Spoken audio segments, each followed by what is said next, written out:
Today is Tuesday, May 19th. Welcome to Big Book Daily. My name is Rob. I am an alcoholic.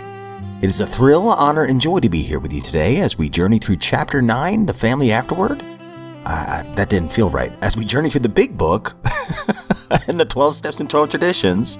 Today we are on Chapter 9, The Family Afterward, page 124. I guess when you've done this like 500 times, like even if you get one line like a little bit messed up, you're like, oh, that didn't feel right. Anyway, out of the 12 and 12, we are on tradition number 4. We'll read page 147. And of course, we'll read the 24 hours a day and daily reflection. So with that, hope you all are doing well as I fumble through the gates here. Story of my life.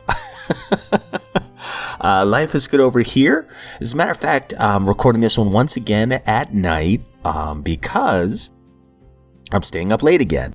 It is game 3 from round 1 Stanley Cup playoffs. My Flyers in it. Oh, and it's the first game in front of Philadelphia fans. First playoff game, rather, in front of Philadelphia fans in 8 years. I've got my beard growing out of support for my Philadelphia Flyers. That's a hockey tradition. If your team's in the playoffs, growing out the beard until they get eliminated. So I'm looking pretty rough. My wife, God bless her, she humors me. She tolerates me. But I haven't been told I look homeless yet. But we're getting there. But anyways, my friends, let's go ahead and get to the good stuff.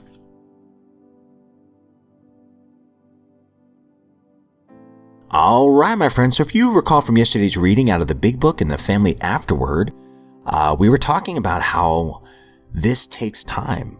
Old habits die hard, but these wrongs can be righted over time. And these experiences that were once liabilities can become assets. So we are on page 124. Henry Ford once made a wise remark to the effect that experience is the thing of supreme value in life.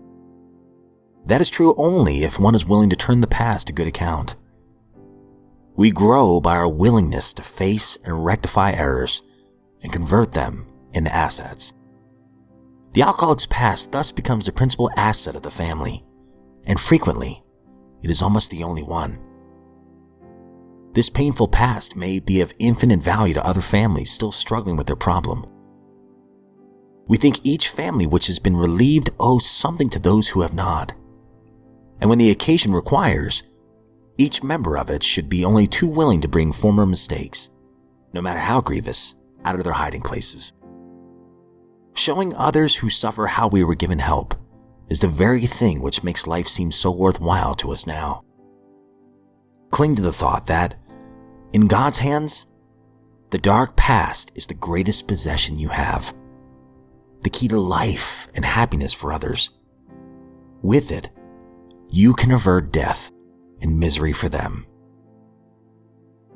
It is possible to dig up past misdeeds so that they become a blight, a veritable plague. For example, we know of situations in which the alcoholic or his wife has had love affairs. In the first flush of spiritual experience, they forgave each other and drew closer together. The miracle of reconciliation was at hand. Then, under one provocation or another, the aggrieved one would unearth the old affair and angrily cast its ashes about. A few of us have had these growing pains, and they hurt a great deal. Husbands and wives have sometimes been obliged to separate for a time until a new perspective, new victory over hurt pride could be re-won. In most cases, the alcoholic survived this ordeal without relapse, but not always. So we think that unless some good and useful purpose is to be served, past occurrences should not be discussed.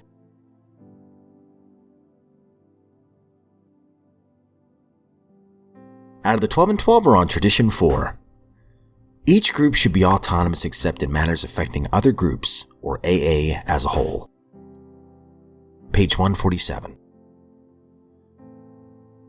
This meant, of course, that we have been given the courage to declare each AA group an individual entity, strictly reliant on its own conscience as a guide to action. In charting this enormous expanse of freedom, we found it necessary to post only 2 storm signals.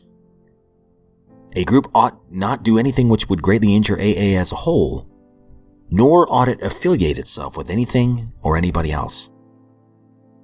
There will be real danger should we commence to call some groups wet, others dry, still others Republican or Communist, and yet others Catholic or Protestant.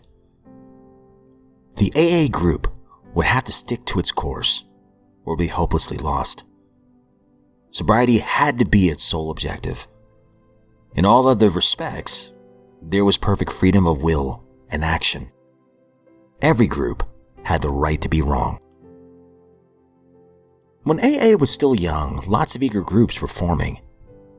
In a town we'll call Middleton, a real crackerjack had started up. The townspeople were as hot as firecrackers about it. Stargazing, the elders dreamed of innovations. They figured the town needed a great big alcoholic center, a kind of pilot plan AA groups could duplicate everywhere. Beginning on the ground floor, there would be a club. In the second story, they would sober up drunks and hand them currency for their back debts. The third deck would house an educational project, quite non-controversial, of course.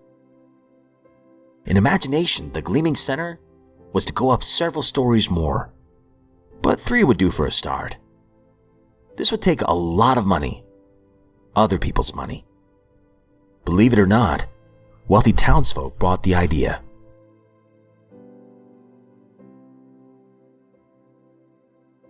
"24 hours a day, May 19th.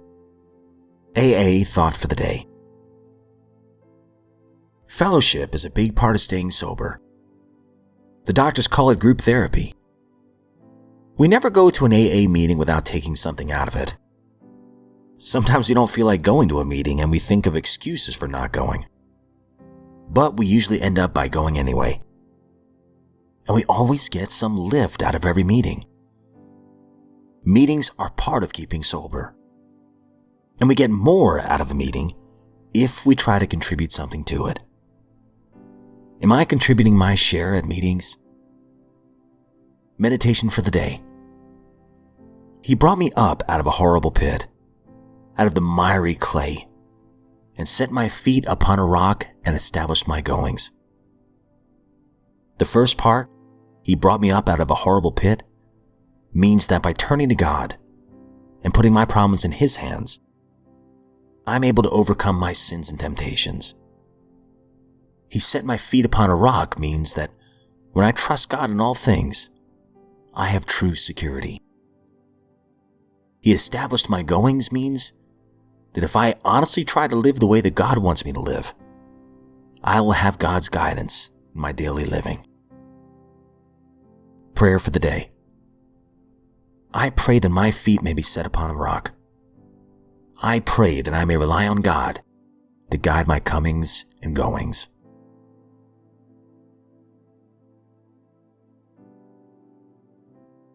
Daily Reflection, May 19th. Giving without strings.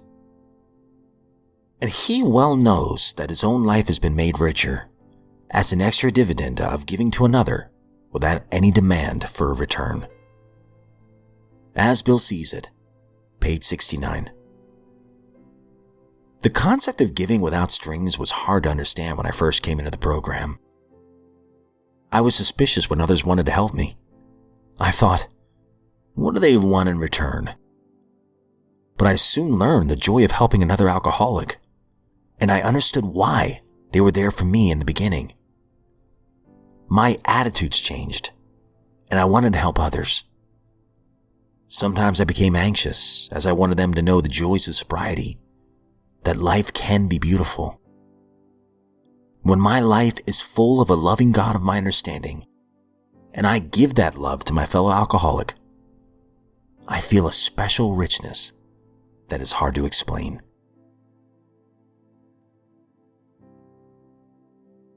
All right, my friends, that concludes today's reading, and man, do I love that last reading.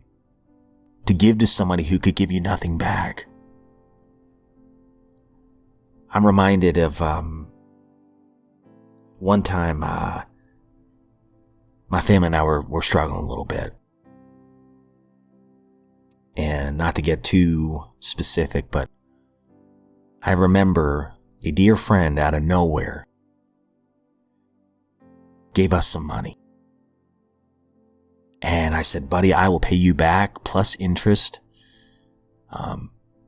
He said, no, don't even think about it.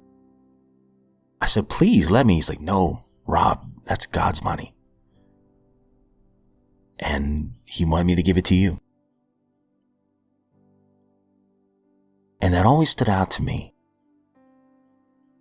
And ever since then, I've tried to pay it forward.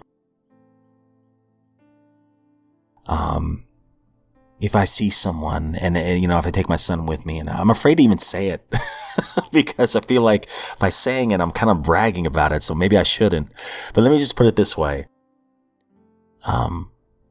It just feels so good to give back what others have so freely given to me. There were people that helped me early on in my recovery, and some of them are gone now. They went to the pearly gates with no alcohol on their breath. They gave up their time to help me. How can I give back? I can give up my time to try to help somebody else. By doing that, I get to pay back all the people that took time to help me. And, yeah, I guess I do get something in return. My own sobriety. And I heard something from, James F. Story that we just recently posted from one of the speaker meetings I attended. And he was talking about sobriety. And he was explaining the difference between sobriety and just not drinking. And he said that sobriety was having that spiritual experience as a result of the 11 previous steps and all the things we gained through that.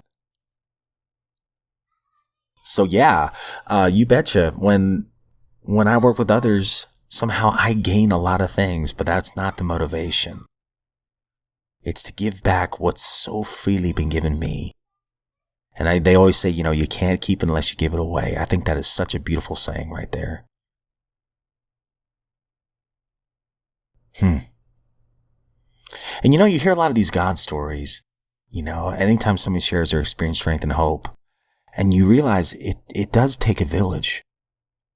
And there were people in a lot of these stories that we've heard, just say this year, for instance.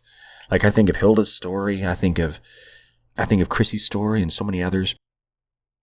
They all mentioned that there were people that entered their lives, that somehow crossed their paths, that made a huge, profound impact on them. I don't think that's by accident. This is just phraseology. I just don't think that's by accident. And I was flipping through an old book I have. It's in my Bible case, and there's just a bunch of quotes and some things I've heard from meetings and just so much wisdom. But this is actually a quote from a famous poet. And if you don't mind, I feel I'd heard it before, but in sobriety, man, I hear it so much more clearly now. So if y'all will just humor me, I'll read it to you. This is from a man named Ralph Waldo Emerson. Write it on your heart that every day is the best day of the year. He is rich who owns the day. And no one owns the day who allows it to be invaded with fret and anxiety. Finish every day and be done with it. You have done what you could. Some blunders and absurdities no doubt crept in. Forget them as soon as you can. Tomorrow is a new day. Begin it well and serenely, with too high a spirit to be cumbered with your old nonsense. This new day is too dear, with its hopes and invitations, to waste a moment on the yesterdays. Wow. So, my friend, I pray that today we would begin this set of 24 hours well and serenely. We have the entire day to go to work this program, to be a light to others, and to express our gratitude with our actions. Great stuff. But my friends, that's all we have time for today. As always, please know I don't speak on behalf of AA, NA, Al-Anon, any other sect. I am just a joyful drunk in this lifeboat of recovery. Oh, awesome. If you ever want to reach out to the podcast, there's 2 ways you can do it now. You can send an email at bigbookdaily@gmail.com. I would be honored to share your experience, strength, and hope on the show. Or you can give us a call. Let's see if I remember the number. It's 865-309-5486. Pretty sure that's right. Again, that's 865-309-5486. And you can call in, share your experience, strength, and hope, or just your insights from today's daily reading. I would be honored to share that on the podcast. Nobody's called in yet, but I do have faith it'll happen soon. Can't wait to hear from you. And if we're given another set of 24 hours, my friends, I sincerely look forward to seeing you right back here